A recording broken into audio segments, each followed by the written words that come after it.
Tu coloris depuis l'âge de 5 ans et tu débordes toujours de créativité. Tu découpes les catalogues de mobilier suédois pour revoir la mise en page. Tu dessines le logo de Metallica jusqu'à épuisement.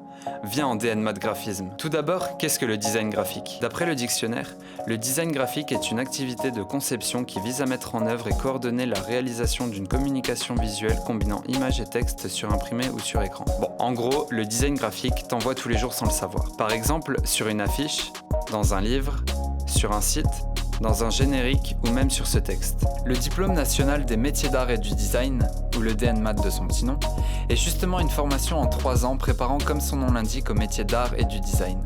Au cours de ces 3 ans, le cursus prévoit une spécialisation progressive. En Lorraine, région mère de la Mirabelle, il existe une charmante ville, Metz, où se trouve le lycée de la communication. Le lycée de la communication est une tradition ancienne de formation dans les arts appliqués et le design, puisque c'est une formation qui existe depuis plus de 15 ans et qui accompagne les élèves de la seconde jusqu'au bac, avec un bac technologique, et ensuite sur des formations Bac+2 DNMAT. Ce passé donne au lycée comme atout un corps enseignant compétent et expert, et des équipements adaptés grâce aux subventions de la région Grand Est. Ici, on propose aux élèves de DNMAT 2 parcours de spécialisation. Le parcours image, centré autour des aspects techniques de l'image, en particulier la photographie et l'illustration, et le parcours édition, tourné vers la typographie, le lettrage et la calligraphie. La première année, on est sur vraiment des enseignements fondamentaux. Peu de différence finalement entre les 2 parcours d'ailleurs lors de cette année-là. Et puis lors de la seconde année, on commence à se spécialiser vraiment. Les projets vont se différencier entre le parcours image et le parcours édition. Et la 3e année est elle consacrée d'un point de vue vraiment professionnel, où chaque étudiant va se choisir une problématique, un objet d'étude pendant toute la 3e année. Les gens ont généralement tendance à confondre les arts appliqués avec les arts plastiques. La différence majeure est que, quand en art plastique l'artiste crée en fonction de son inspiration, dans les arts appliqués, on travaille pour un commanditaire en répondant à un cahier des charges.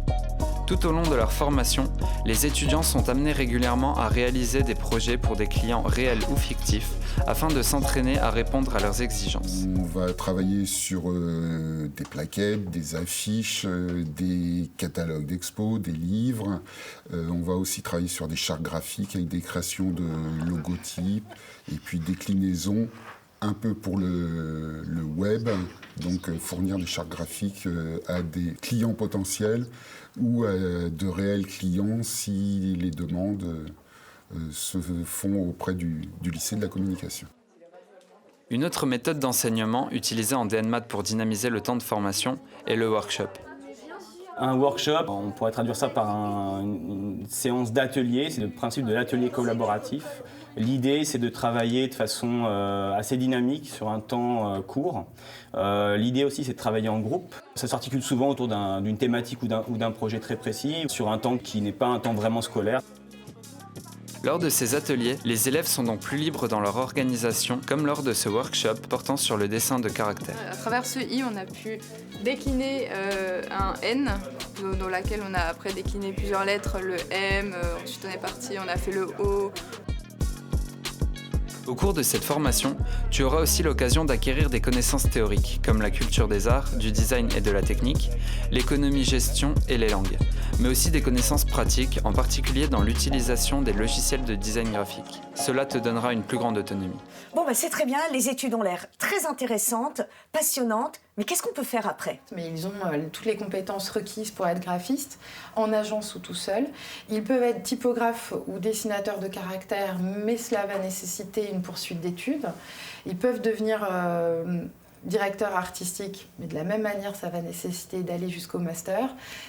Donc directeur artistique, typographe, illustrateur pour certains qui auront fait le parcours image et qui sont très, très intéressés par l'illustration.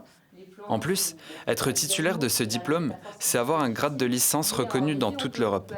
Tu pourras donc poursuivre tes études, voire même une voie professionnelle à l'étranger. Bien, mais il reste une décision à prendre. Image ou édition ?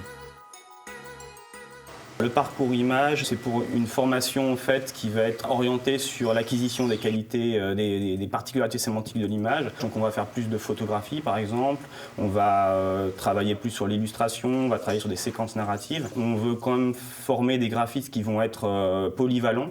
Donc ça ne veut pas dire que dans la partie image on ne fera pas d'édition par exemple, mais les projets vont insister beaucoup plus sur ces dimensions-là.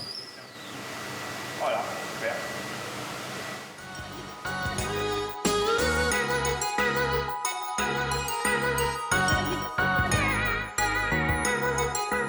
Le parcours édition va être davantage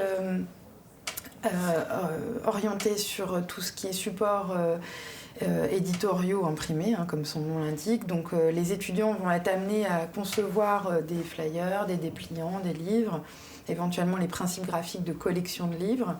Il va y avoir aussi tout un pan plus axé sur ce qu'on appelle les maquettes et les grilles. Donc quand on conçoit par exemple un périodique tel qu'un magazine, il faut mettre en place toute une structure, une grille, des choix typographiques, des choix graphiques. Donc il y a tous ces éléments-là qui vont être abordés. Et puis il y aura tout un pan plus consacré au dessin typographique, un petit peu à la calligraphie et au lettrage. Quel que soit le parcours que tu choisis, cette formation t'aidera dans ton insertion professionnelle, par des projets qui permettent de s'entraîner à des situations de travail, mais aussi par des stages qui prennent une grande place dans la formation. Cette formation s'adresse donc à vous, passionnés de dessin et de photographie, aux plus motivés d'entre vous. Si vous êtes prêts, n'hésitez pas, candidatez au DNMAD, le lycée de la communication vous attend.